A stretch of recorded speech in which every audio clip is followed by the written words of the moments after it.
Cruz Combat is a proud sponsor of the Combat Jiu-Jitsu 2020 Lightweight World Championships. Our custom high-end performance apparel is worn by combat athletes around the world. With performance pieces designed to last a lifetime, our graphics never fade, crack, or peel. Cruz Combat apparel isn't just made for the mat. Our lifestyle line features dozens of unique designs printed on the softest, most durable fabric out there. And we do custom designs, any quantity, big or small. Order your Cruz Combat gear today. Zach Meslani now making his way to the stage. Meslani in the black and white. 666 expect fireworks, ladies and gentlemen. Yeah. It's Zach from 10th Planet Bethlehem. 10th Planet Bethlehem. Veritable dream team of killers. Him and JM Yes, sir. holding down the fort at 10th Planet Bethlehem. Great technique. He's a beast. He's a savage. excellent coaches, I have to say. Great guys, JM and Zach. That's a beautiful. Great guys, JM and Zach. Veritable dream team of killers. He's a beast. He's a savage. It's Zach from 10th Planet Bethlehem. 10th Planet Bethlehem. That's 10th Planet Bethlehem. It's a bit. Great technique. It's 10th Planet Bethlehem. What up? Zach's Corner podcast is back in your ear hole. Big Uncle Zach Maslany chilling over here in Never Again Studios with my main man, Mike Fauerbach. Yeah! On the ones and twos, my motherfucking hype man. Yeah, we need that Jamaican horn coming in the ear hole. But what's up, guys? Just did a podcast last night with Mike and JM, and we did the Now We Go podcast. We had Preet was on as usual, and then we also had David Weintraub on with my boy Zach Makovsky. And Zach's, full house. Yeah, it was cool. Yeah, it worked out pretty well. Doing some UFC talk, little political banter. Yeah, it didn't get too weird. It was less political than it normally is. Well, yeah. I mean, it went long, too. It was nice. I like when you guys get into the fight stories. And when there's usually someone down here that's fought before, you guys kind of ease into telling them. It was like an hour and 40. Well, all the listeners that or my friends that hit me up that love that as a show on itself, they're like, they always want more. Yeah. So, guys like that shit, yeah. They like hearing old fight stories. I mean, look, Zach was telling some old classics, and me and him have known each other for years. Like I said, I was already doing MMA and, jiu-jitsu and stuff, kind of, and kickboxing. And then, Zach, I knew from high school. He went to Becca, and I went to Freedom. I just posted up a picture of me on my Instagram today of me from high school with the Abercrombie sweater or sweatshirt on, the one hoop earring like MJ, and then I got the other thing was like some type of bead necklace I had on. It wasn't as bad as the seashell necklace or what year was that? That had to be 2099 maybe. That was probably like 99. I was going to say that screamed 90s, yeah, but that's my favorite fashion. That was my. We would have been friends in high school if we would have been in the same high school. Yeah, I mean, dude, the thing is that Freedom, man, was definitely like, when I went to Northampton, it was literally all white kids, all white kids back in the day. And then when I went to Freedom, it was definitely a mixed bag. There was a lot of people, a lot of different people in there. And Freedom, a bigger school, Bethlehem has a lot of different parts, so, you got your rich fucking nerd guy in there, like kid who's already driving like a really nice, like a $20,000 car in high school. And then you got kids that are just, coming from a hard spot and they don't have cars and, the whole nine, everybody mixed together. But what I will say is, nowadays within politics, they want everybody, the left does it the most, I feel, but everybody in politics is constant race baiting and identity politics bullshit. I fucking hate that shit. And, in high school, I don't remember anyone doing that stuff. Like, I don't really remember. Now, obviously, I'm not in the situation where I'm going to deal with a lot of racism against myself. So I don't know. I don't want to speak for anybody else, but man, we got along with so many different people back then. No one even brought that shit up. People would joke about it. But no one ever said anything. But like all the guys that I was friends with, I mean, we were friends with all different type of people. So I just think the world, man, it's kind of sad what's going on today with shit like that. And people are definitely broken up about it. And, you can't have a difference of opinion, or you're just a piece of shit or a racist, or, you're a scumbag. Like if you don't have the same opinion as, the mainstream. And that sucks because like, speaking of the 90s, man, I remember back in the day, it just wasn't, it didn't seem like we had all these problems. It really didn't. I'm sure it seemed like the same it was now, but I think things have definitely escalated and gotten worse. And you can decide who you want to choose to blame. But either way, no matter who you blame, facts are facts. It sucks. And the way people are now, is scary. That's one of the reasons why I really love the jiu-jitsu school, because we see past all that shit. Like, you could believe whatever you want, politics wise, but everybody at the school is training no matter what race you are. It doesn't matter whether you're, Chinese, Asian, Black, Spanish, Puerto Rican, Dominican. We have all types of people training at the school, man. It's awesome. We just got a guy. I don't know did I mention it yesterday? Some guy just came in from, supposedly he's related to somebody who knows somebody. I forget the whole situation, but he's from South Africa. No, big ass. Yeah, it's like a big ass white dude from South Africa, and he's got MMA fights and stuff. So that's pretty cool. So just getting a guy in from another country is always dope. Yeah, it's always cool to have someone in from other spots, and that's why I really like the jiu-jitsu school. How did you hear about the school? Did he say? I think he's like related to somebody somehow or some shit. So I don't know. I'll have to look into that, but. Yeah, it's just scary. And then like you got all the people now that think like crazy shit's gonna happen today, and it's like, guys, nothing's happening. You can believe whatever you want, but the bad guys are getting away with shit. I don't know who's eventually gonna have to expose all of these people for whatever they're doing, but it's kind of ridiculous. The rich are getting richer, and everybody just has to put their heads down and keep working. You can stay informed, but you could get so far deep down these rabbit holes of shit when your whole life is consumed by it on either side. And it's like, dude, what are you doing, dude?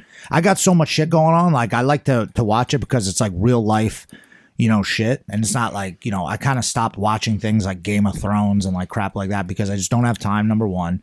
And number two, it's just fake.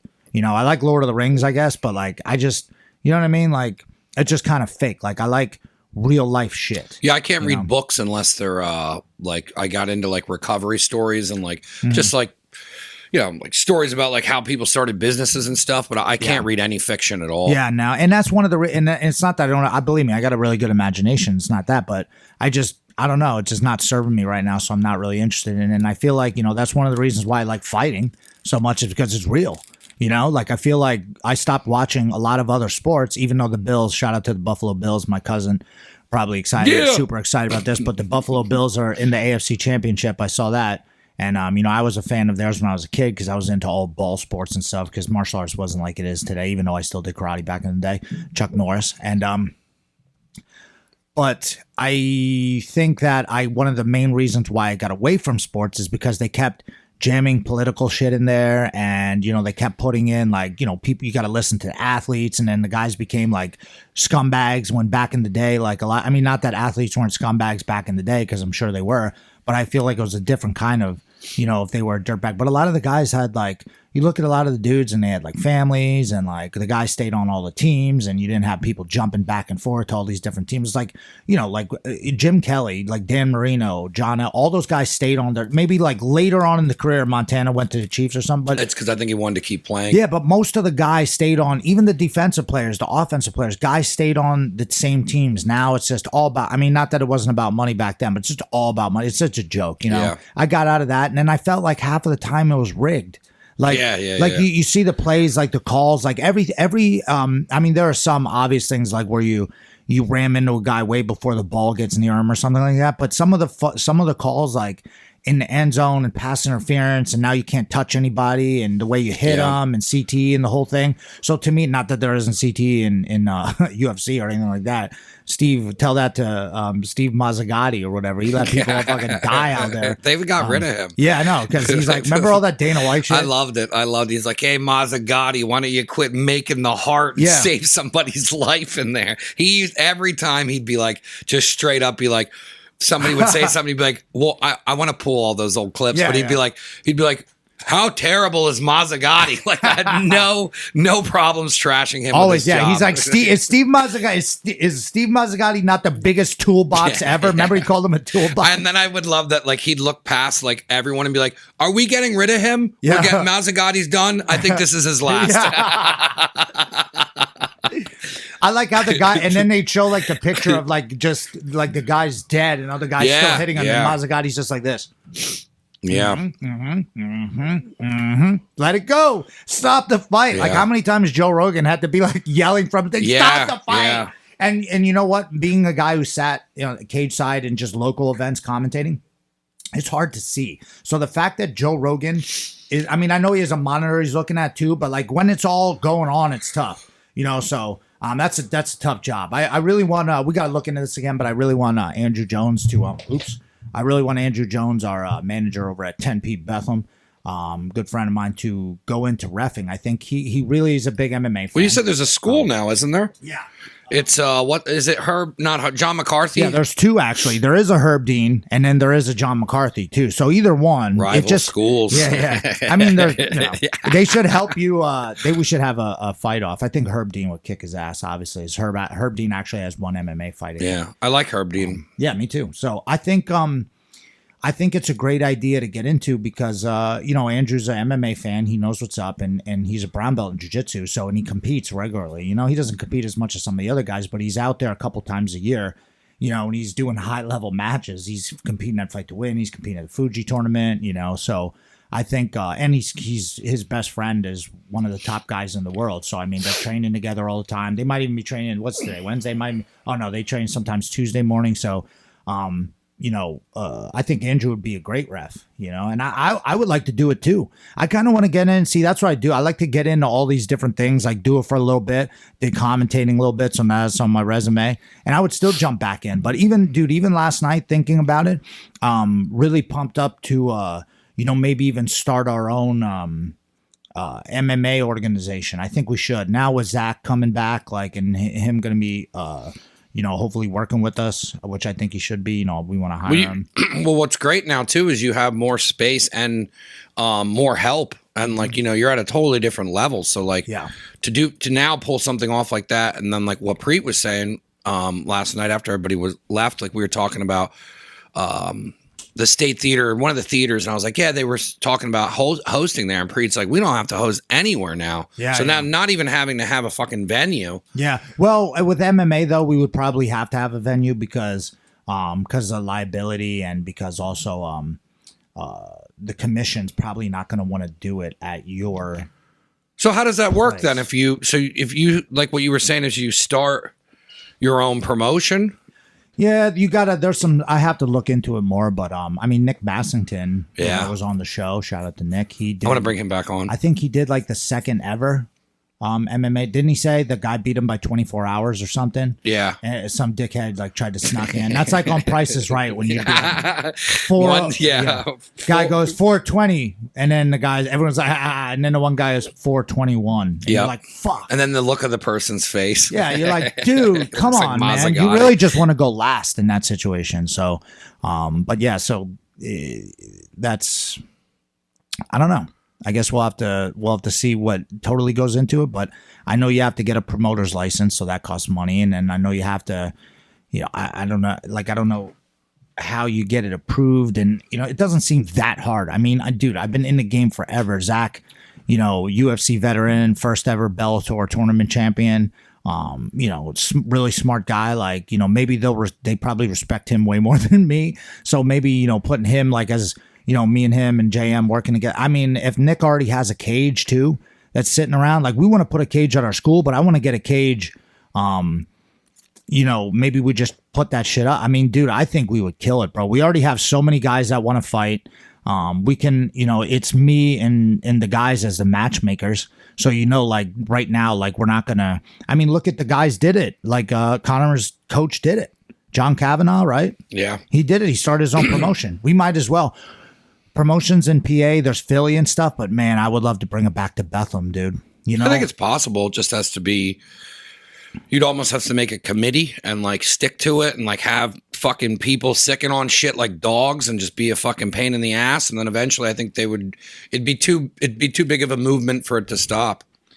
Yeah, the Sands, I know so many guys too. And the Sands will be wanting to, the Sands is Wind Creek now, but with everything going on, when things would come back, they're going to be wanting, what the fuck can we put in here to put asses in seats? Yeah.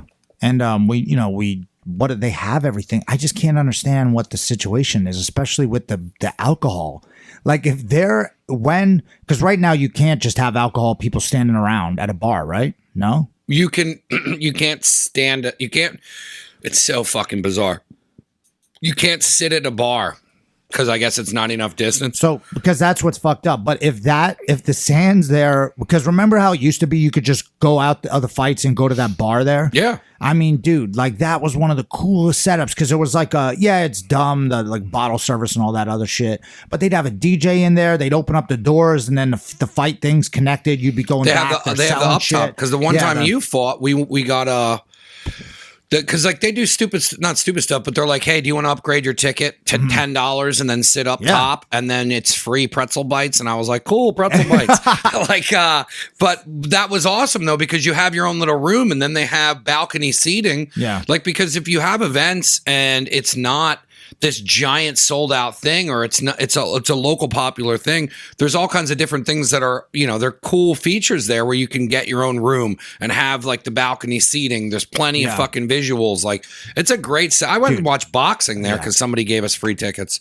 I know so many people in the game that like I think I'd be able to, because my goal is not to, my goals in this situation would not be to get guys to UFC, because that's everybody's like, oh, we want to rival UFC or be the guy who gets guys to UFC. I want to just be the underground MMA show that predominantly promotes jiu-jitsu and, like hot, like I don't know how to explain it, I guess. More of a interesting matchups, less trying to just get big names. Like all the MMA promotions that I've worked for, like that I, got paid to help out or, commentate for, or like be like not a matchmaker, but like a, I like promote the company and like, I don't know. That's like kind of what I'm becoming, kind of like the guy, like you put me in charge of like, not in charge, but like you put me in charge of like helping out, get people to get interested, or like, yeah, this is a good guy, or like kind of filtering.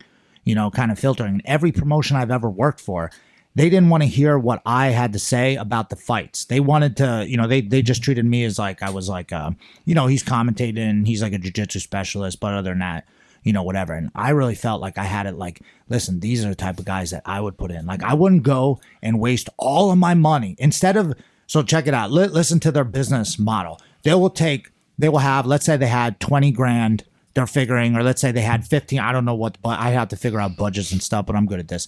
If let's say you had 15 grand to give out to all the fighters on the card, and you're going to stack it with like, a few amateur guys, but then you're going to try to go get like some, no disrespect, washed up UFC fighter.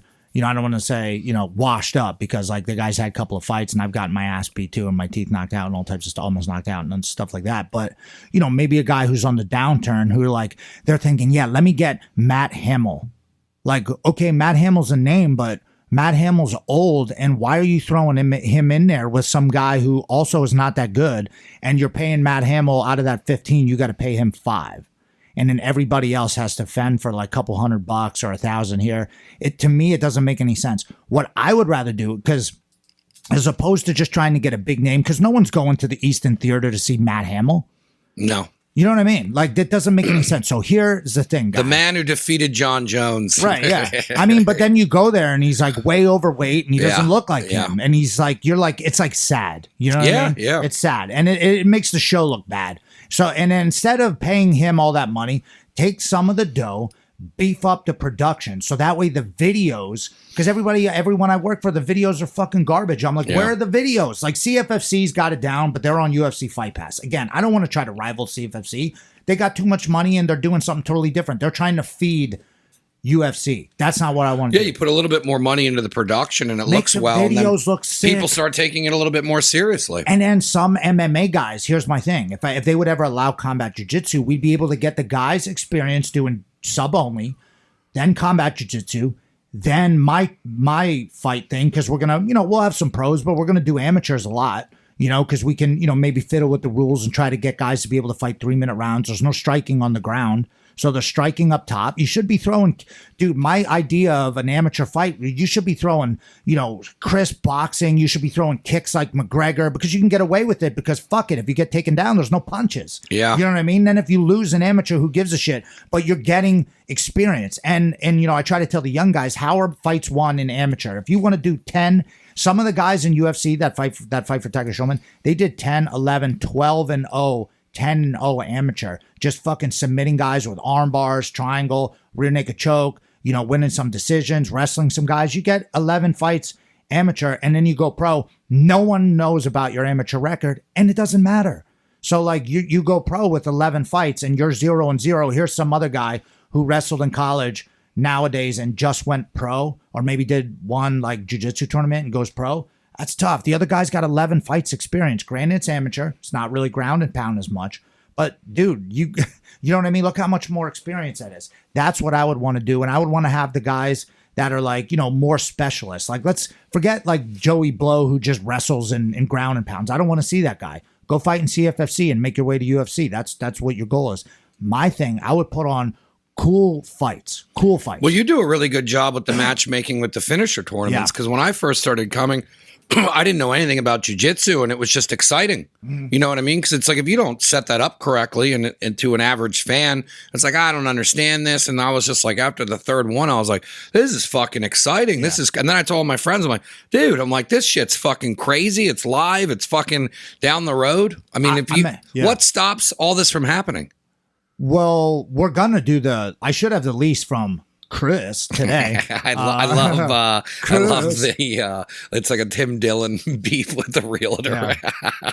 I should have my lease from Chris today. A shout out to Chris. I just meant like the rules and like how you want to do stuff. Like, so say you get all this situated and you have like Nick and Zach and you have like your team of people that are working on this project. Conglomerate, the firm. Yes, the firm. Yeah. So the firm comes and you guys are wearing suits like back in the day with DiBiase and IRS, and you show up. Where do you got to go? So like, do you have to schedule a meeting with the MMA commission? Yeah. So Nick has already run promotion, so we can definitely do MMA through him. Yeah. And it was always a goal of mine to do it. We just didn't have time But who does Nick? So then Nick has to go. Is there a commission that runs? Yeah, you got to go to the commissioner. Is this over all of Pennsylvania or the Lehigh Valley? No, just that one guy who we complained about forever. That one guy. But you know what though? Here's the thing now though. Here's my idea on it now is like, we're going to move the school. I'm going to be very busy during that. My wife is currently pregnant, so I'm going to be very busy during that. JM has a young kid.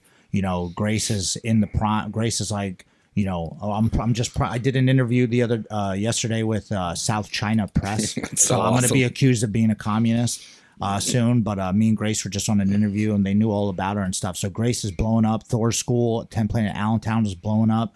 I want to expand the finishers tournament to different regions. Like I want to have Gabe down 10 Planet in Miami running his.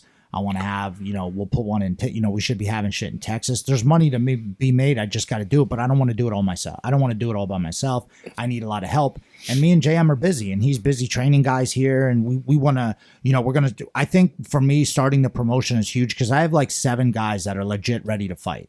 Like between Artis, Jamie, Ryan, Brian, Bryant, if he wants to fight again, but he's really concentrating on strength conditioning. There's a ton of guys at the school. Jordan is a freaking beast. Like I said, there's a lot of guys training hard. they're training. They're ready. All those guys I mentioned, I'd be comfortable with them doing an amateur MMA fight against somebody their own experience. And some of those guys I think will roll dudes. Artist is in a really good situation because he's a really good wrestler. He's got the determination to do it, and he's really strong, and his stand-up looks great. For the amount of time he's been training, his stand-up looks great. Big Ryan's working with Carmelo, who used to run American Top Team. Carmelo Marrero, he fought in UFC, beat Czech Congo. He's got a lot of fights.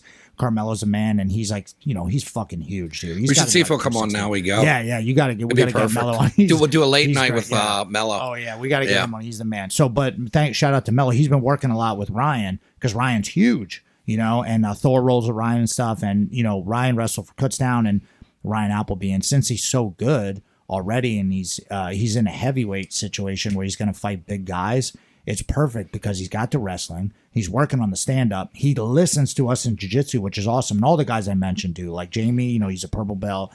Brian, he's been training. Him and Artis are doing, they're doing strength and conditioning every day.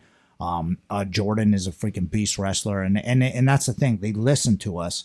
So, like, they're not, like, doing everything that I do. They're not going to have a style like me ever.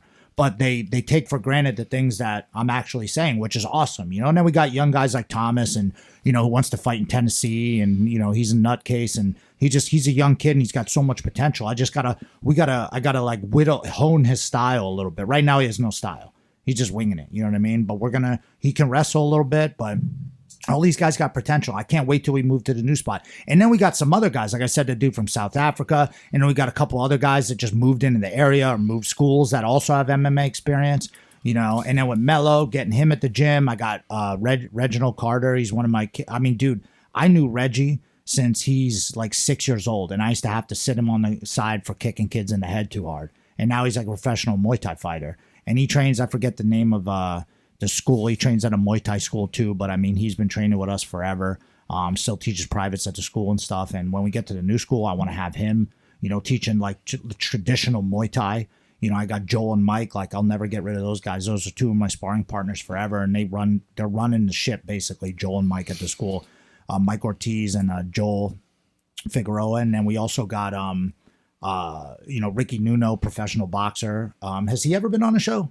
No, we gotta have him on too. Yeah, another good one. And we got to make a list because everyone's so busy, and then like we sit down to do the show, which is like kind of a break. Yeah, it's work, but it's like JM was like, we got to do this every week last night. I know. Yeah, it's a nice getaway, but then at the same time, we also need to start structuring a guest list, and I can reach out to the people and stuff. But. Yeah, Ricky, he's a local guy too, and he's fought a lot of MMA fights. I coached him in jiu-jitsu for a while. Like, he's a great boxing coach. He's training everybody's hands at the school. So we have like all the pieces. Now we put them together, and then like Kavanaugh did, he started his own MMA promotion, and all of a sudden, me and JM are walking around with suits on the sideline, like, hey, yeah, you know what I mean? And that's how those bare knuckle guys did it. The Feldmans, now they were always into Feldmans. Seemed like Dave and Dave. They seemed like they managed me for 2 fights. They managed that a little bit, and they really helped me out back in the day. And right now, they're the guys who run the bare knuckle. Dave and Dave. Hey, I'm Dave. Hi, I'm Dave. I'm like Dave and Dave Jr. But shout out to those guys. Joe Rogan was ripping on him. He's like, look, the one guy looks like he's on fucking coke. And I was like, bro, I mean, he could say that. Joe Rogan say whatever he wants and rip on dudes. I get it. But like, the Feldmans are, maybe he kind of looks like he's on coke, I guess. I mean, he likes that. But those guys, I don't think so. Those guys are business dudes and they're smart. They're always working something. Knuckle. They're always, and it's, look, they said that, and Joe Rogan's an idiot because he's the fucking guy who's been saying. Yeah, that's all he says. How many years was that? Yeah. I think they should take the gloves away. Then he watched one bare knuckle boxing and he's stupid. Yeah. Joe Rogan, he's an idiot. But yeah, the Feldmans are the man. They helped me out, man. They got me, dude, I'll never forget when I was hurting, bro. Like when I was, we were starting up this business and I was making zero dough. The Feldmans got me paid from CFFC. I don't know how the hell they did it, because I didn't have like a record or anything, but like, sponsors and shit too. But they got me money. They got me a couple grand when I had nothing. And then I was able, and I sold like 100 tickets for that one fight too. And then I was able to buy a piece of shit car of Mike Ortiz so I could start rolling around. Yeah. I was like, I'm back in business, baby. And I didn't, like, I almost got my arm broken and everything like that, but I made it out. I had to sacrifice the body to like put a couple G's in my pocket. And nowadays, I think, you know what? And the way that I finally have the finishers tournament set up, like the way I plan on doing it now, I feel like we're finally going to be able to start getting some of the high level. Because before, guys are just doing shit for, sure there's the tournament win if you win the whole tournament. But most of it was just guys were doing shit for free. Like Frank Rosenthal, Andrew Alexander. Like that was just some of the guys who were a main event at the one, like I know, or doing it for very little money. Like Ashley Williams and John Battle might have fought out for like $500 or something like that. Like we had like zero money to pay shit, and guys just wanted to get on, and they were like, they're getting on. Like, yeah, if you win the whole tournament, you win $2,500 or something like that. But I think the way we're going to set it up now, we're going to be able to make the super fight because it's our own venue. So with the money I'm saving, And with the money we're going to be able to generate from food and tickets, and we're going to up the ticket sales like $40 now when you come at night. In the morning, it's 25. But the money's not necessarily just going to me. It's paying the rent, obviously. Yeah. But then we're going to be able to put on higher level matches. And even just, how about just the guys who have been supporting us the whole time? I can actually get them paid. Now, not the whole undercard, because that's impossible. I'm not doing a whole fight to win scheme and doing all that shit. But what we will do is like the top 3 super fights, or when we have the pro show, whoever's like, you know, if it's Grace versus Katarina, or it's like, you know, Frank versus Andrew or something like that, or like Keith versus Ashley Williams, those matches should get paid. And they should get paid like $750,000 at least. I think those guys should get more. I mean, Ashley Williams is a beast. Keith is traveling the country. They should get paid $1,000 just to show up and fight each. And I think if I set it up right, we should be able to pay them, and then all the owners of the Finishers Tournament make dough, and then the rest of the money pays for the you know, event. And I think I could do the same thing with MMA. I think I can get it set up correctly where the amateurs, you know, you ain't going to get paid shit anyways. I had to fucking fight 100 not 100, but I probably did 25 fights for free before, between kickboxing, MMA, boxing, amateur shit, whatever, just to get on, just to get experience. Not like, oh, I'm going to get paid. Like, yeah, maybe they give you $40 from ticket sales. But once you do it, but that's what I'm saying with the MMA show, with the ticket sales and everything, hopefully we generate enough money that whoever we do bring on to fight pro, you know, that's like a young guy, or maybe like, dude, there's so many dudes. Like if we got like a James Gonzalez, or if we got like a LJ from Mickey Gall's buddy, you know him, tall guy, LJ Ribrioli. Or if we got like, if I saw him, I might probably know him. Yeah. If we got like one of the local, you know, or local guys that we can pay him a couple, you know, $1,500, $2,000 plus ticket sales. That's what we should be doing. You know what I mean? Not and I think it sets the tone. It starts, you know? It says, especially with like how everything is, and you're like, it's locked up and nobody's doing anything. And then you guys come out here and you're like, all right, we're now setting the, you know, we're setting the fucking, the path for doing this. And you're like, people start being like, oh, well, fucking Zach's paying people. Yeah. Yeah. Now you have people wanting to do it because they're getting paid, and it's putting them on, you know, like how you guys were saying last night, where it's like, if you come on the Finishers Tournament, people are going to combat jiu-jitsu. So now if you're on an MMA level doing shit, paying people, doing it correctly, everyone locally is like, dude, this is fucking awesome. They got all this shit going on. And then you can now be showcased to be looked at for MMA. Yeah, and I don't even care. Like I said, the goal is not to put people in UFC. That's not what I'm just saying. It's a showcase for and like it's a legit thing that like if you take care of the fighters and you make it how you wished it would have been when you were coming up, it just makes everything easier, because it's like, well, why would we want to go over here where they're going to give us fucking $200 to show up, and then I got to do all this shit where I'm getting $1,000 over here because he gives a fuck about us. And there's no pictures, and they're filming it with an iPhone. Yeah. They're like, sign this contract and you're not allowed to use anything. Yeah, and if you die, we don't give a fuck. We got Mazzagatti reffing every fight. Yeah, we're gonna accidentally play fucking, you know, Machine Gun Kelly as your walkout song. You're like, wait, what? I didn't pick this. And they're like, just walk. And then everyone, and then you go walking out to like, you know, a brand new Machine Gun Kelly. Everyone in the crowd's like, yeah, all right. Be like, I see where this is going. But yeah, I mean, it's definitely possible, man. I'm not gonna stop. You know, that's why we got the proper 12 sitting here, because guess what, people? We're doing it, dog. We're not stopping either. You know, I don't care. I'll punch an old guy at a bar for not taking a shot if I have to get this shit started. I'm just kidding. But yeah, I mean, dude, like proper 12. Yeah, I like it, dude. I like it, man. It's perfect branding. Why don't we have a whiskey? It's just there's local distilleries. We can do that. Yeah. It's just I'll write that down. Yeah. We're getting into everything. What Why a great not, idea. This is fun. Let's find a distillery. Yeah, people will buy that 100%. So write that. Can you write that down? But yeah, I think, dude, honestly, like if you don't, and honestly, man, if you don't like Conor McGregor, you're a hater. We talked about this last night, dude. If you like martial arts, like if you're just some fucking guy who sits on the couch, then you can have whatever opinion you want. Obviously, I don't care. That's the point. You know, you probably think, you know, I don't know why he just doesn't stand up or whatever, but I really think, you know, McGregor is like a throwback. Like when he brings a different type of energy, obviously, you know, with the swagger and like the talking shit, but he's still humble afterwards. And then, you know, his punch, like his boxing ability is sick. Like, you know, Zach, like definitely got to get him on, talk to him more. I'm going to have him on my show where we just, me and him go back and forth. And, you know, just because he really breaks down, he's way more articulate articulate. See, I can't even say the fucking word, but you know what I mean. Yep. He can articulate it better than me and just explain it better. And just McGregor's boxing is just, it's really awesome. Did you see what he said to Holloway? No. They asked him about Holloway's last fight, and he goes, "It was really good." He goes, "I think that's something I'd like to, to fight him again."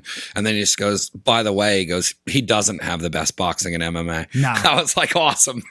I mean, he basically was like, "I'm a better boxer. I will dust him." You know what I mean? That's what I like about McGregor is he has that confidence, and it's like, and everyone talks shit on it, but it's like, why wouldn't you think that way going into all the situations that he does? If he has doubt even talking about Max Holloway, then when he fights Max Holloway, now there's this little bit of doubt. I'm better than everyone. Yeah. He's like, what? He believes when he touches you with that left hand, you're going to sleep. Going to sleep. Yeah. I'm excited. I hope he fucking.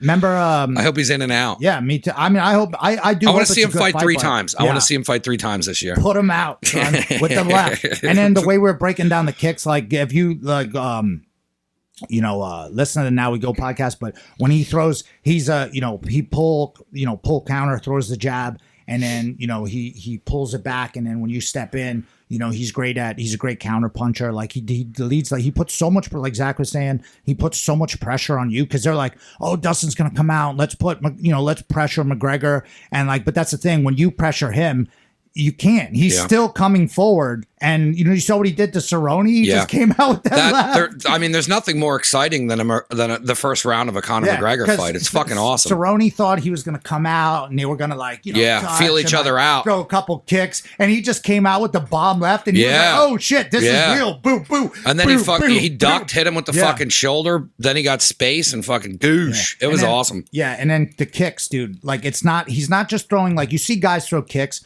And this is like, I grew up doing Taekwondo and karate, and you see guys throw kicks and you're like, that guy doesn't fucking practice. Why are you throwing a spinning kick? You look like an idiot. Did you see the kick he threw in the hotel room in that embedded video? Yeah. But what was cool about watching that, and this is why I don't understand, I guess more people don't watch that part of it, but I was like, he's so into this. Like, he threw that kick and looked at his wife and goes, I think that might be what I'll knock him out with. I was like, but he was like, I'm like, dude, this dude's, I don't know. You can't hate on him. Just watching some of the embedded and stuff has pumped me up. And I've been saying this for a while. I've been wanting to get one of the guys, either Mike or Joel or Ricky or somebody, to hold pads for me again, just once a week or something, to change it up from jiu-jitsu because I got to work on my bacchiotomy. And man, he he gets me back into wanting to really get into striking again. Not like actually sparring like hard, but just like hitting the pads and like getting what I really wanted to do is I want to, get back, do a couple months or whatever, get back into the swing of things just once a week, like you're doing,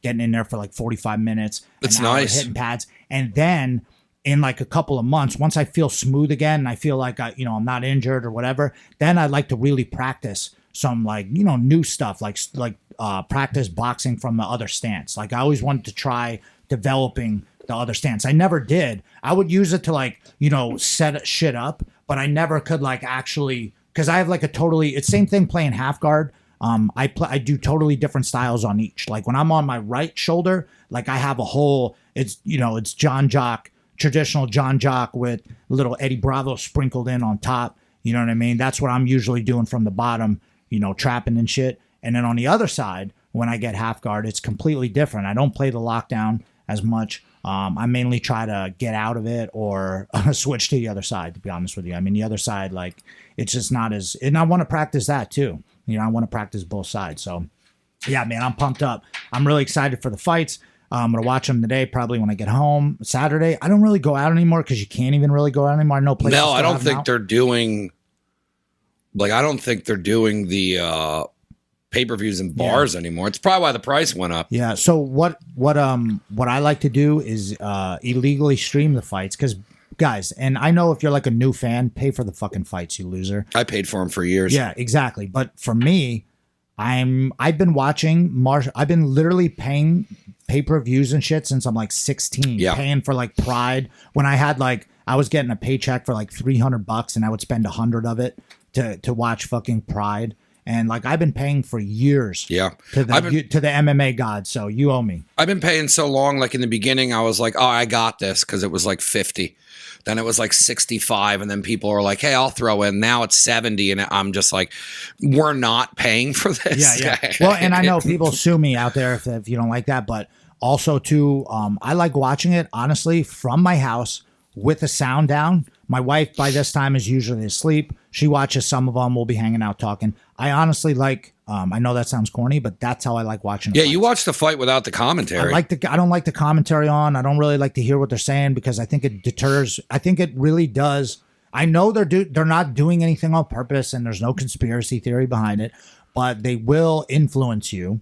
By what they're saying, like even just going, "Ow," you know what I mean? Yeah. Is a thing that to even when, like, you know how many times in like jiu-jitsu someone might be watching that doesn't understand my game, and even the guys at Flow Grappling, one of the reasons why I believe, I know the fix was in on that one, definitely conspiracy theory, but they're like, well, that girl almost passed Grace's guard. No, she didn't. Grace was letting her in so she could try to. It's like it's a game being played, So in MMA, same thing. Sometimes dudes are throwing strikes and maybe it's a block, but the commentator's like, "Oh my god, oh dude, oh unbelievable," and it didn't even really hit him. You know what I mean? So it's like sometimes they're over exaggerating things, or like Eddie Bravo's got a funny story about how when he was working in the replay booth, he kept replaying the guy, all the bad things for the one guy, even though that guy was winning. And then the judges saw that shit and gave it to the other guy because they're watching the replays too. So it all matters who actually replays what. That's why I get pissed when I watch Flow Grappling and they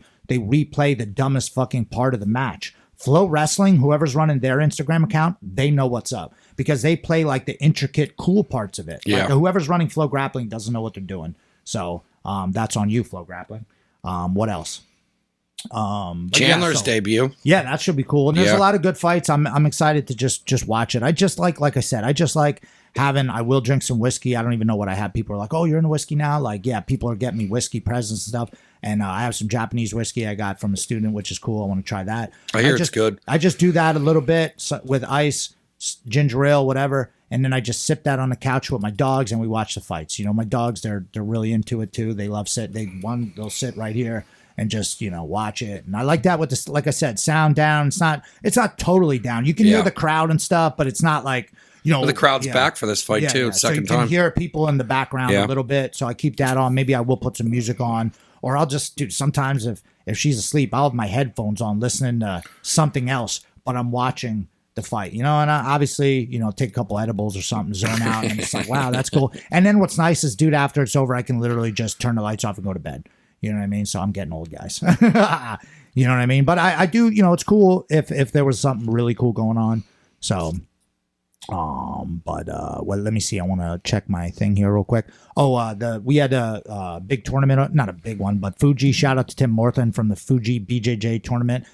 He brought the tournament back to Allentown to a place where masks even weren't required. So I'm not going to divulge the place so some fucking asshole doesn't call on it. But shout out to Tim and the Fuji tournament for just trying to put people on. In hard times right now, people are going out there and competing when there's no matches. There's nothing going on. We were talking about that last night. It's weird. There's no way to get matches like you used to. Guys want to fight, can't fight. Weird.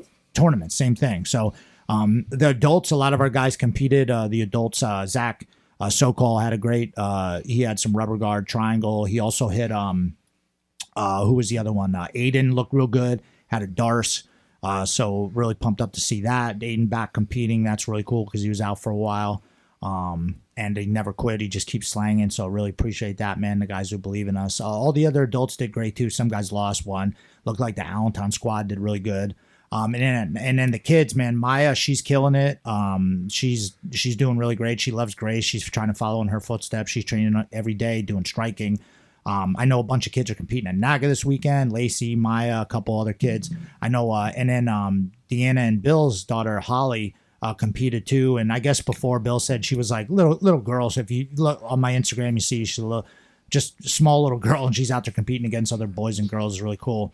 I think I forget whether she beat a boy. She had a hip bump sweep and stuff. Same shit we practice in class. So, a lot of people are asking me about the kids program and stuff. Like I'm currently writing up like a whole format, like an eight it's going to be like 16-week format of what to teach the little kids or beginner kids when they first start. Like my advanced class I teach tonight is 2 hours. I keep it real loose. I treat it like an adult. It's not, I treat the kids like adults. There's nobody fooling around or pissing their pants or anything like that. They do a little bit of Grace or Sid, we do a little bit of wrestling. And we have like certain things we want to go over because when I go to the kids tournament, I see what wins as a kid. I see what moves win. and I see what other kids aren't prepared for, and then we try to prepare for that. So, but yeah, Holly won. She did really good, hit a hip bump sweep. She was looking for a triangle. It was really cool seeing the kids compete. And then at night, Andrew competed. He did really good. He got his guard pass, but he got back to the stomp, hit the butterflies, got back right as time ran out, so he lost by points because his points for some reason. And then Renee, he's 8-0 at the Fuji Pro now. He won again, so he won all of his matches, and he ended up in the finals beating one of the guys from one of our affiliates, one of Jeff Mock's guys, Justin Michael. So shout out to him too. He had a great day. Tapped out a black belt. He was, it was cool. And there's a lot of guys that we know, like Ricky Pena was in it. The Sultan of Strangles was in it. There was a bunch of guys in it. It was really cool. So it's cool to have that shit in Allentown. Like I don't get to go to everything. Like, Tom was trying to get me to go to Tennessee for a kickboxing match, and he's 0-0. No disrespect, but I barely leave Allentown. Unless Grace or Thor's competing, like it's gonna be tough, man. I got a lot of shit going on. So, but if it's like local, then for sure I'm in. So that was really cool. Shout out to Fuji, killed it. Yeah, like McGregor. I also wrote this down. I write notes for this one, but it's funny. McGregor was chilling outside on a yacht with his family outside of the fucking venue. How crazy is that? He's just on a yacht outside. I saw when he was posting the pictures, and I was like, damn, like he just pulled up in that. Yeah, in Abu Dhabi, nonetheless. Like that's got to be so expensive. They might be giving him a yacht though. So he's got that you money from the whiskey, man. They said he made $1 billion off of whiskey.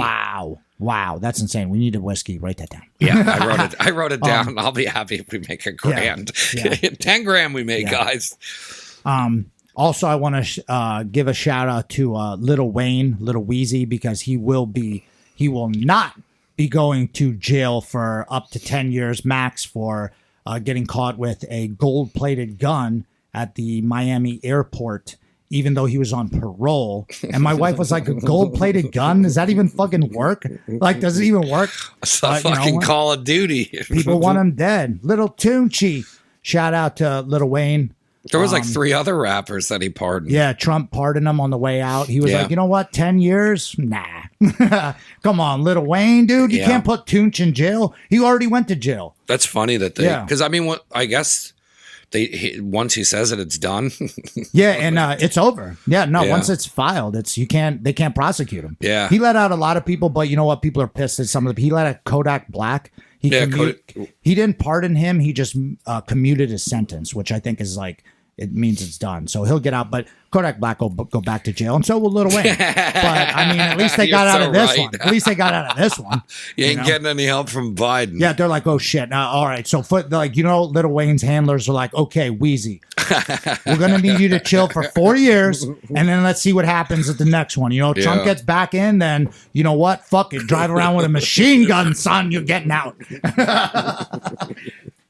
You know what I mean? I wish I had that shit. I know there are a couple people. I am pissed, though, that Trump didn't pardon Julian Assange and Edward Snowden. Fuck it. Those guys let out secrets. So what? Let him out. He's in Russia hiding. Unless, you know what? There's someone probably told Trump, listen, we'll send a bomb to your house if you know, because with Snowden, it was, he was not guilty. Yeah. And, but they're still like, I would US stay there, bud. U.S. government's like this. It's like getting out of a bad neighborhood. Yeah. Don't come back. U.S. government's like, no, go ahead, come back through, see what happens. Same with you would Julian never feel safe if you were him. I wouldn't even try and come back. They'll just kill him. They wouldn't even put him in jail. Same with Julian Assange. But that's why I didn't understand. And I know it's some game going on that we don't know, but I don't know why he didn't pardon Assange, because he was the one who let out those WikiLeaks emails, right? Yeah. The Hillary Clinton emails, and they made up they released some shit about, I don't know. I don't want to get back into it, but I hope they release some shit, but nobody's going to jail. No. People are going to be, in 10 years from now, it's just going to be like JFK. Yeah. Even if they know who did it, there's nothing going to happen. You know what I mean? They're going to dangle aliens in front of our face. We're going to pay more taxes. Biden's going to, fucking probably go. They are upping like the alien stuff. Like they're like, oh yeah, we'll give you this. Stay away from this stuff. They're like the pedophile stuff. Stay away from. Yeah, they're like, here's more aliens. No, they're real. Talk to them. Yeah. We talk to them. Pedophiles down, racism, aliens. Let's push that shit big time. Yeah. Oh shit, we're scrambling. Put a transgender as the health lady. And you're like, what? Yeah. You know what I mean? Push the Wayfair stuff down. Yeah, Wayfair down. Wayfair down. Remember that whole thing? It just people just stopped talking about it. Disappeared. I'm like, man, no one really like actually looked into that. I mean, they did, but again, there's nothing you can do. The people at the highest levels could be the ones. I don't know for sure. I loved it. Like I said, it's better than this is better than Game of Thrones. Yeah. People are like, have you seen Game of Thrones? Yeah. Guess what? Fuck dragons. Trump's the president. You know what I mean? Yeah. It's been crazy. These freaking idiots. You know what I mean? I like the one thing where it says circle. It says it's got a picture of the dude like this. He's like thinking it's like a bunch of it's like a grid, and it says like click on the one that shows peaceful protests, and it's just like cars burning, the Capitol burning and all types of stuff. But anyway, so I gotta get going in a couple minutes here. But the last thing I think I have on, let me see if I had anything else on here. Yeah, I'll drop a teaching tip right at the end here, but I wanted to go over. So shout out to, I'm going to start doing like a supplement thing because a lot of people are asking me what I'm on. And JM said this back in the day. It was really smart. Like I was like, hey man, like I was living in the back of the school, and so was he. He was sleeping on the mats, and I was sleeping in the back. And I was like, hey man, you think I should? This company hit me up, and they didn't know who we were. They were just trying to sell supplements through our gym. Thought we had a big gym, and I'm like, should we get some supplements? I was like, you want to take some of the Onnit stuff? Because we did get Onnit shit for a while to sell. And he was like, it's pointless to take supplements unless your diet's correct, unless you're eating somewhat healthy and you're training. Like if you're just like, I'm going to take supplements and I'm just going to smoke cigarettes and sit on the couch and eat Burger King. Those supplements, you're just going to piss and shit them out. You ain't doing nothing, So I want to do a thing now that I'm, actually doing better and I have my own place and a wife and the whole nine. Like I'm eating way healthier. Like a lot of things I still want to change. I need to get better at it. I need to start cooking my own food more and stuff. But I do eat a lot more. Before I just wasn't eating enough and I was cutting weight and stuff. So I'm up like, I do weigh like 155. I thought I weighed 145. So I'm trying to gain more weight. But now that I can do that and I'm drinking water, I'm training, 3, 4, 5 times a week or whatever I'm doing. Now I feel comfortable taking the supplements. And because I was already at a certain level, I was like, felt where I was already at the, pretty much the healthiest I can be, with the exception of like not eating a cheesesteak or having a beer every now and then. And, now I feel like when I start taking supplements, I actually feel like them working. Yeah. Because before it was just like throwing a stone in a tank. It's not doing nothing. So, the first one I want to show you guys today, we actually sell, and some of the shit we don't sell. So every week I'll try to do one, of some of the stuff I'm taking, but this stuff we do sell at the school. We don't sell. The next week I'm going to do I'll bring in the colostrum and the other stuff that my wife, told me about, from, I think it's Daniel Vitalis is the guy. And, it's called Surthrival. It's kind of a weird name, but this is Ned right here. This is CBD. Surthrival is like other stuff, but Ned CBD is probably one of the best CBDs, if not the best CBD I've ever taken. There's a lot of different CBD brands. I know Smooth Roots is another good one that, sponsors our other show. But the thing about Ned is, and this is what you guys got to look into with the CBDs. This is a sleep thing, but I'll bring this one. This is these cool new things they have. But this is the hemp oil. This is 1,500 milligrams because I'm a nut and I take the craziest one. But really, 300 milligrams is the one that most of you guys should start off with if you've never taken it. But I know a lot of people take this. Older people, like I've gotten a bunch of people on it, and then I'll show you the muscle rub too. But when you look back at the ingredients, when it says supplement facts, and you're like, okay, calories, serving size, total fat, saturated fat, and then you look at the ingredients, it says hemp extract from flower, that's it. Other ingredients, organic MCT coconut oil, that's it. There should be nothing else in it, unless it's some CBD isolate and everything. And in my opinion, that's a joke. If you want to just, hey, look at me, my name's what's a dorky name, like Brent? No, that's not one. Tyler? No, I don't know. Hi, I'm drinking a CBD drink. Like, dude, get it? You're not. You think you're consuming CBDs, but really, people, if it's like, hey, this is cherry CBD juice. No, it's not. This is actual hemp oil right here. See the color of it's like brown. Can't see that. Like this is a sleep one. But this stuff, you only have to take a little bit of a drop. And what's cool about Ned too, it's out of Colorado, and they put batch numbers on all their stuff. So that's why some of it looks different, because they're showing you where it came from. Yeah. And it's actual hemp oil from good stuff. There's nothing, you look in, there's nothing else in it. That's it. Hemp extract from flower, active cannabinoids. I should get the owner of this, Rhett Taylor, on. And then organic MCT coconut oil. That's it. That's all that should be in it. So these things are cool. It says nice to CBD. You can tell company's good if they have good branding. And they really do. And then this, a lot of the older people that I fox with, they're not going to take this crap. Like some people will, like I know Mary Jo, I think has her mom on it or something, but but people will use this, right? This hemp butter. I'm going to get you some of this too. But the hemp infused body butter, it's really good. I think this might goes for like $40 or something, but it seems to, my dad doesn't like anything. And this seems to be the only shit that he likes. Like he put it on his elbow, was all messed up. He had like tennis elbow or whatever. And he's like, wow, it's amazing. Even my grandmother and her older sister, like people in their 80s like it. They originally had it for, this company was originally for like the older people. That's who they were looking into. But now they're getting into like, they're seeing athletes and younger What is it, people like a cream? into them. Yeah, it's like it's just same thing, like a butter or whatever. You just put it on your knee. I put it on my back every day. And I feel like it really does help.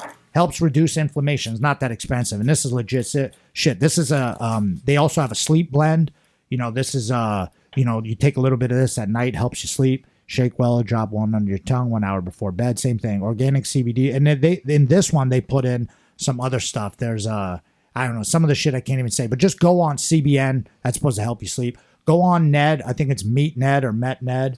HelloNed.com actually. And then you can look at them on Instagram at MeetNed. They send me we sell the stuff so you can get it through here. If anybody wants to you can go on their website for the first time, get 15% off, use the promo code Finishers. You could pretty much go to any site you want, minus I don't know. You could probably go to QAnon.com and put in the promo code Finishers and probably get some type of savings on like your CB radio or an American flag that has Trump's face on it or something like that. Just use the promo code Finishers everywhere. Yeah, it worked on Fuji. Exactly. Fuji is another one. So if you need stuff, but I got these cards and shit like that too. Like I could give out and it tells you all about the CBD if you're interested in it. A lot of people are taking it. And it's good, man. I know a lot of people that have gotten into it, and I'm going to try all this crap before I start taking steroids. So yeah, you might as well build up to it. Exactly. And then the last thing, so check that out. All that information I just gave you.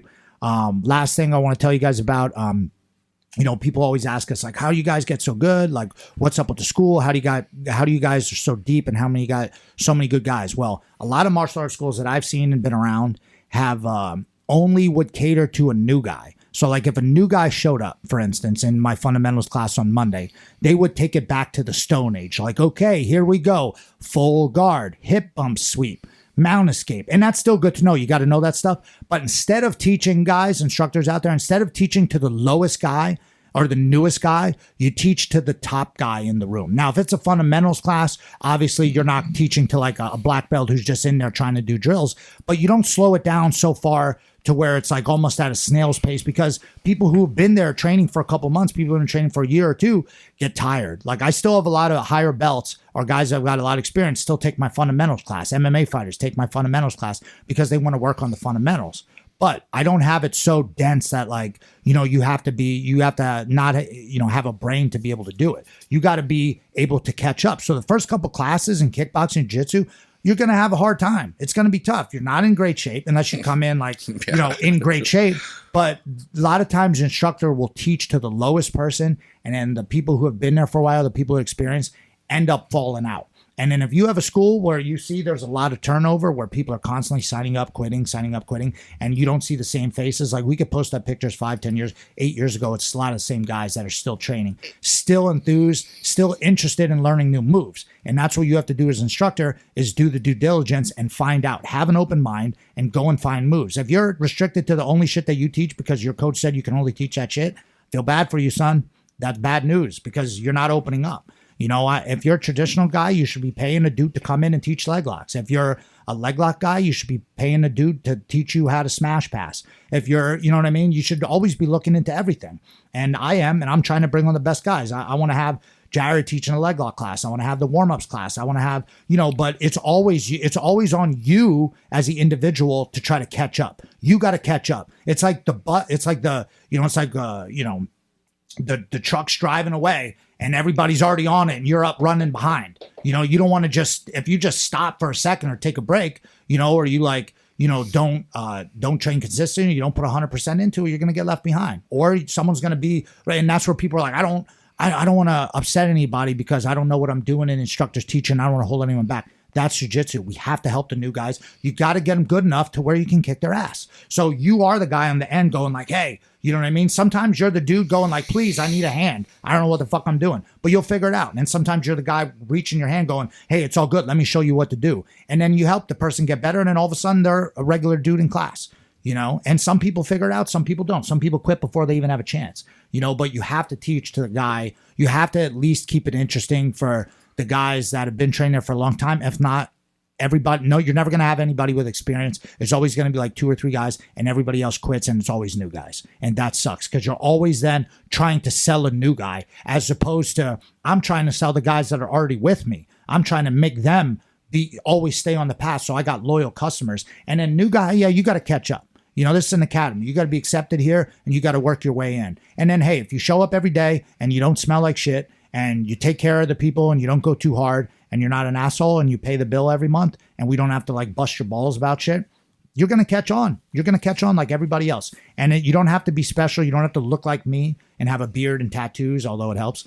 Because you look tough at least. But I mean, we have all different types of people, man. We might have like, you know, a dude who's, you know, we might have a kid, like, you know, a 16-year-old. We might have a woman. We might have a 50-year-old guy. We might have a teacher. We might have a nurse. We got a cop. We got a stoner. We got a, you know what I mean? Just whatever. We got all these different types of people. Super mixed. We don't care. As long as you just show up, pay the bill and go in and have an open mind and just trust the instructors, you're going to do a great job, you know? So, yeah, so that's mostly for instructors out there. If you listen to this, I saw 10 Planet Network. I don't know if you saw that. They I think they tagged you in it, but they shared my clip. Yeah. Yeah. So that's really cool. That's Michael Plaster. He's a filmmaker, also a purple belt under Eddie Bravo, and he's a professional filmmaker, but he does all Eddie Bravo's stuff. So shout out to him. He's always putting us on, man. He's a really good guy, and man, his stuff is so dope, man. He took like a lot of Eddie's music